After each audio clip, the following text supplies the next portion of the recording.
These many years we're being overrun with paper, and when we have more and more services, more and more people to deal with, um, managing individual pieces of information manually has become quite an tedious task. And for many of you here who are NIS pensioners, yes, you can throw your darts at me. I'm standing here, let me turn my back.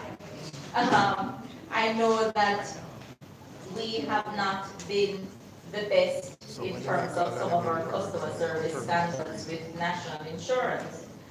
But we are on a path in the Ministry of Modernization through information technology. We, since last July, we started with the National Insurance Scheme, and we have to date digitized means put in electronic format, over 60,000 files, which represents over 300,000 pieces of paper records for us under the National Insurance Scheme. This may seem like something to some of you, like, why is the ministry doing that? Yes. To have our data and information in an electronic format means that we'll be able to retrieve information much faster. It means that we will be able to provide information in a more quicker and efficient manner to pensioners. Some of you know that we have in the last 2 years ago in 2016, well, that's about 2.5 years now. In 2016, we rolled out an electronic payment method for all our NIS pensioners, meaning for new pensioners, not Miss Campbell, for new pensioners or Miss Maisie, for new pensioners, what we are doing is that new pensioners now receive their pension payments directly into their bank accounts if they wish. Of course, over time, we are going to be phasing out the pension books. And I know many of our pensioners and some of our consumers would say, but I like this book. I want to be able to go to the post office every 2 weeks and I want to cash my pension book. It's a reconciliation nightmare for us in the ministry, I must tell you. We have over 110,000 pensioners, and any maths brain among us, we have over 110,000 pensioners, and if we have 110,000 pensioners every 2 weeks going to encash one of those check leaves, because they're literal checks, you can just imagine that's 200,000 every 2 weeks, that's 400,000 every month, times 12, that's almost, how much have I reached? 500,000? More than that. No, almost 5 million, sorry. As I said, it's 400,000, right? Every month, right? Times 12. So it's millions and millions. So because of that and the reconciliation, you have to do it manually and things. So because of that, we are moving with our new pensioners to pay pensioners directly into their bank accounts.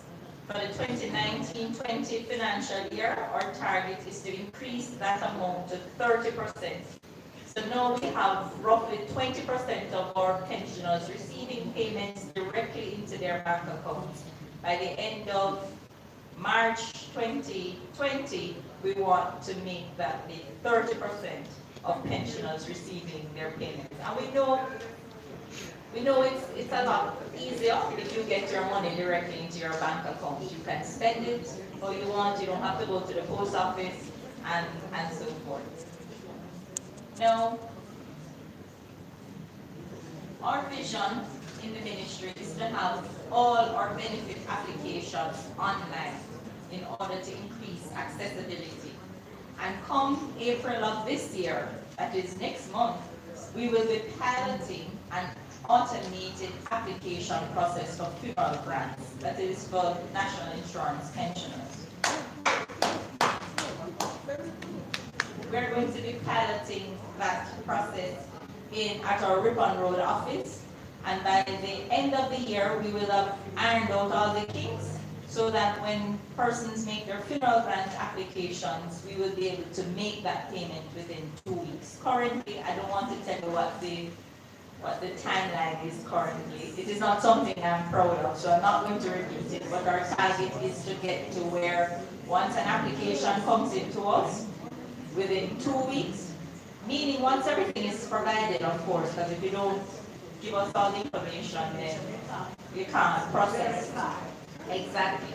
So that's where we're working. We're implementing a new IT system for NIS, and that is why last year and the year before there were lots and lots of problems with us rolling out our new switching over last year to our new system. Last year we did have some delays because we were switching over our pension payment system. We have completed that, and so in 2019, pension payments should be a lot quicker and speedier. During the next year, the ministry will also be putting in place a case management client relationship software, and what that it simply is, we're trying to keep track of who's interacting with us and what are the needs.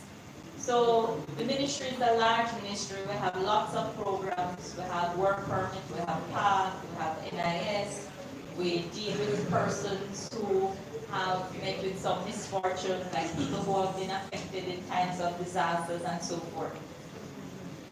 And of course, we also have the overseas work programs. Everybody knows about those programs, the farm work programs.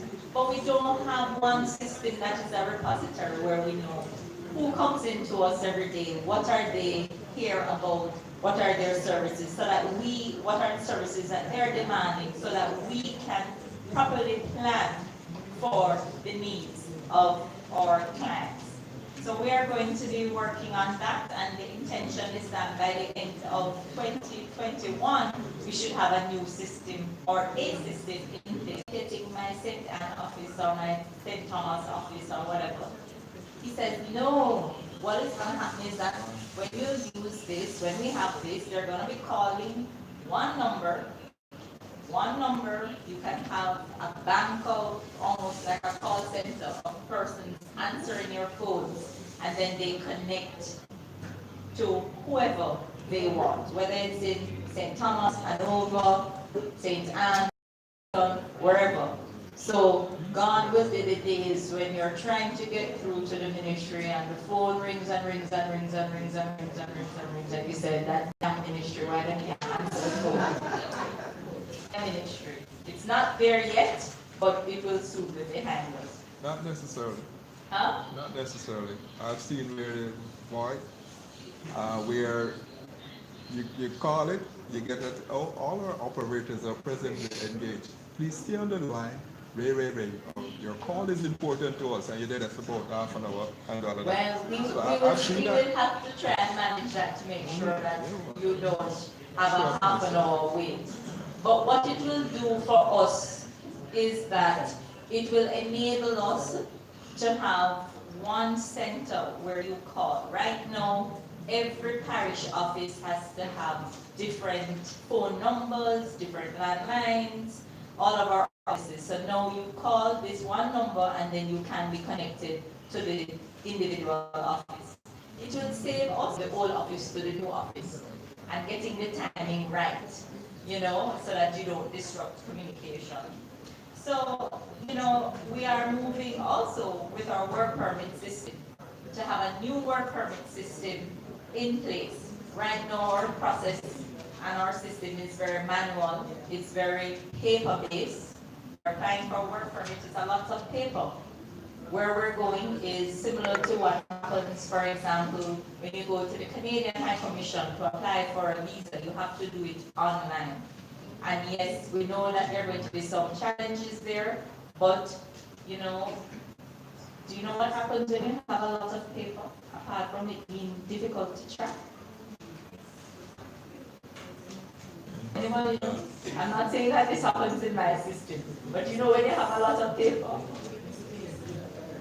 people misplace things, people deliberately move some people's things faster and put some people's things Up front. up front or some behind, because you know what? Miss Campbell